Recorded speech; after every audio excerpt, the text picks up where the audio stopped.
رہے ہیں، حج بیت اللہ کے لیے تشریف لیے جا رہے ہیں۔ آقا حسین کو بھوک لگتی ہے۔ آقا حسین نے امام حسن سے کہا حسن اب بھوک لگی، اب کیا کیا جائے؟ یہاں دور دور کہیں مکان بھی نظر نہیں آ رہے ہیں۔ چند قدم آگے بڑھتے تو کیا دیکھتے ہیں؟ ایک جھوپڑی پڑی ہوئی ہے۔ آقا حسین نے فرمایا بھائی حسن کیا جا کر کے دیکھو، ہو سکتا کچھ کھانے کے لیے مل جائے۔ آقا حسین پہنچتے ہیں، اسی جھوپڑی کے دروازے پر کھڑے ہوتے ہیں، آواز دیتے کیا کوئی ہے؟ اندر سے آواز آتی ہاں ایک خاتون ہے۔ کہا کیا بات ہے؟ کہا مجھے بھوک کی شدت ہے، کیا کچھ کھانے کے لیے ملے گا؟ کیا کچھ پینے کے لیے ملے گا؟ اس خاتون نے کہا میرے گھر ہے تو کچھ نہیں، ایک پیالہ دودھ رکھا ہے، اگر تمہیں دودھ پینا ہے تو بتاؤ۔ وہ خاتون اندر جاتی ہے۔ امام حسین نے فرمایا ہاں پی لوں گا۔ خاتون اندر گئی، جانے کے بعد پیالے میں دودھ رکھا تھا، وہ پیالہ لے کر کے آتی ہے۔ آدھا دودھ آقا حسن نے پیا، آدھا دودھ آقا حسین نے پیا۔ پینے کے بعد جب دونوں شہزادے چلنے لگتے ہیں، وہ خاتون پیچھے دوڑ کے پوچھتی ہے بیٹا تم اپنے نام تو بتا دو،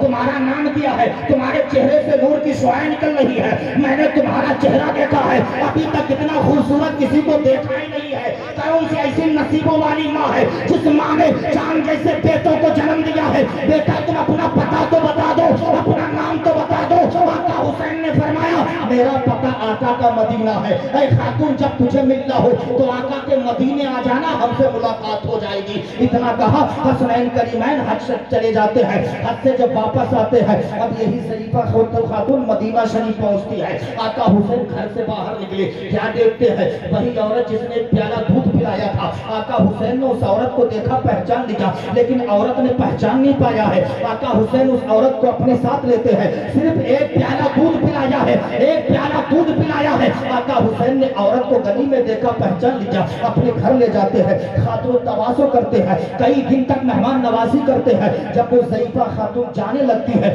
آقا حسین نے فرمایا اے خاتون کچھ لے تو جاؤ میری طرف سے انعام کا۔ انعام آپ کیا دیں گے؟ آقا حسین کا انعام تو دیکھو۔ آقا حسین نے 2000 دینار دیے، 1000 بکریاں دی۔ جب وہ چلنے لگتی ہے، آقا حسین نے کہا اے خاتون ابھی میں نے تیری خاطر کی ہے، میرا بڑا بھائی تو ابھی باقی ہے، اس کے گھر پہ بھی تجھے چلنا ہے۔ آقا حسین اس کے یہاں بھی لے کے امام حسن کے گھر لے کے جاتے ہیں۔ آقا امام حسن نے بھی خاطر کی، کرنے کے بعد 2000 بکریاں 1000 دینار دے دیے۔ دینے کے بعد جب اس عورت کے پاس اتنا سارا ساز و سامان ہو جاتا ہے، اب یہ خاتون کہتی ہے اے بیٹو یہ بتاؤ میں یہاں سے اپنی جھوپڑی تک اتنی بکریاں اتنے پیسے لے کر کے کیسے جاؤں گی؟ آقا حسین نے فرمایا خاتون پریشان نہ ہو، ہم تیرے گھر تک پہنچا کر کے آئیں گے۔ اتنا سامان لیا، بکریوں کو لیا، آقا حسین پہنچانے کے لیے چل دیے۔ اب وہ خاتون کہتی ہے بیٹا ہم نے تمہیں پہچانا نہیں ہے، تمہارا نام کیا ہے؟ آقا حسین نے فرمایا اے خاتون تو نے نہیں پہچانا لیکن میں نے تجھے پہچان لیا تھا۔ اے عورت سن لے، میں وہی حسین ہوں جب میں مدینہ شریف جا رہا تھا تو نے راستے میں ایک پیالہ دودھ مجھے پلایا تھا، ایک پیالہ دودھ تو نے مجھے پلایا تھا۔ کہا اچھا آج جو تم نے ہمیں 2000 بکریاں دی ہے، 1000 دینار دیے ہیں، ایک پیالہ میں نے دودھ پلایا تھا، یہ اسی کا بدلہ ہے۔ آقا حسین فرماتے خاتون یہ اس کا بدلہ نہیں ہے بلکہ میرا حق بنتا تھا، میں نے تیری خاطر و تواضع کی ہے، رہی بات بدلے کی تو بدلہ تو قیامت کے دن دوں گا کہ تیرا ہاتھ پکڑ کر کے میں جنت الفردوس میں داخلہ کروا کے دوں گا۔ نعرہ تکبیر، نعرہ رسالت، علماء اہل سنت، جشن شہیدان کربلا، نعرہ تکبیر، نعرہ رسالت۔ ذرا پیچھے والے بھی کہہ دیں یا حسن یا حسین، یا حسن یا حسین۔ ماشاءاللہ پیچھے والوں کا جذبہ بھی سلامت ہے، سلامت کیوں نہ ہو۔ جب حسین کا نام کے نعرہ، امام حسین کے نام کا جب نعرہ لگایا جاتا ہے تو الحمدللہ مردہ دل جو ہے وہ بھی زندہ ہو جاتے ہیں۔ اور ہم تو اس حسین کے والد محترم کے ماننے والے ہیں کہ ہم دیہات میں رہنے والے ہیں۔ آج بھی آپ سے جملہ میں کہنا چاہوں گا، اگر دیہات میں رہنے والا ہو چاہے وہ شہر میں رہنے والا ہو، اگر کوئی بھی آپ وزنی کام اٹھانا چاہتے ہیں، اگر وہ کام ہوتا نہیں ہے، اگر بوجھ ہی آپ اٹھانا چاہے اگر وہ نہ اٹھے تو اس وقت آپ کی زبان پر ایک ہی نعرہ ہوتا ہے یا علی۔ سبحان اللہ، کیا کہتے ہو؟ یا علی۔ جب بوجھ نہیں اٹھتا علی کا نام لیتے ہو نا تو بوجھ بھی اٹھ جاتا۔ علی کا نام اس لیے لیتے ہیں کہ علی شیر خدا ہے، حیدر کرار ہے۔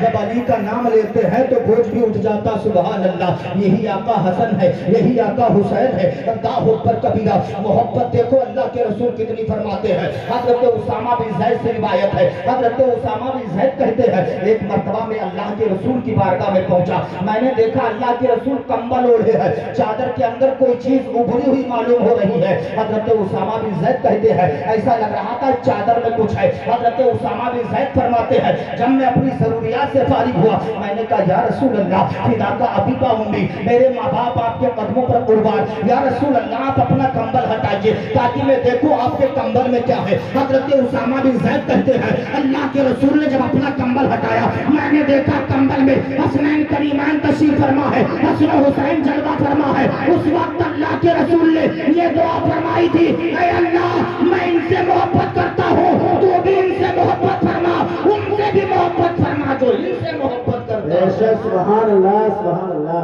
ماشاء اللہ گھر والے بھی کہہ دیں سبحان اللہ, سبحان اللہ سبحان اللہ ذرا مسکرا کے کہہ دیں سبحان اللہ. سبحان اللہ.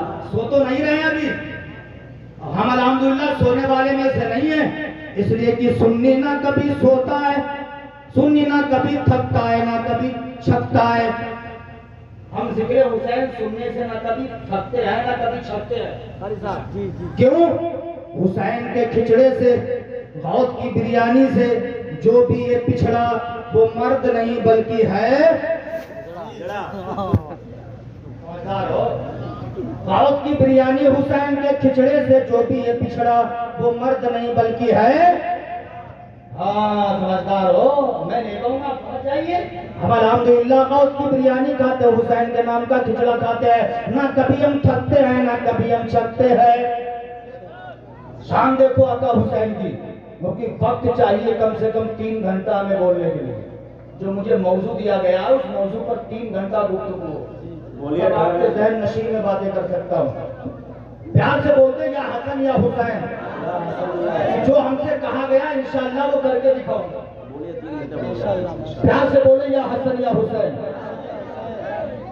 2 محرم الحرام 61 ہجری کو امام حسین کا قافلہ میدان کربلا میں پہنچ گیا تھا. کتنی محرم کو؟ 2 محرم الحرام کو امام حسین کا قافلہ میدان کربلا میں پہنچ گیا تھا. امام حسین کے ساتھیوں نے 2 محرم الحرام کو اپنے اپنے خیمے نصب کر دیے تھے. گفت و شنید کا سلسلہ 7 محرم الحرام تک جاری رہا. 7 محرم الحرام کو عمر بن سعد 22,000 کا لشکر لے کر کے نہر فرات پر پہرا لگا دیتا کہ حسینی خیمے میں ایک بھی بوند پانی نہ پہنچنے پائے. جس کے نانا کے صدقے میں اللہ نے کائنات کو بنایا اسی کی آل پر پانی بند کر دیا گیا. یہ وہ نہر ہے جس نہر سے چرند و پرند پانی پیے, خود یزیدی پانی پیے. جن کے نانا کے صدقے میں اللہ نے کائنات کو بنایا اسی کی آل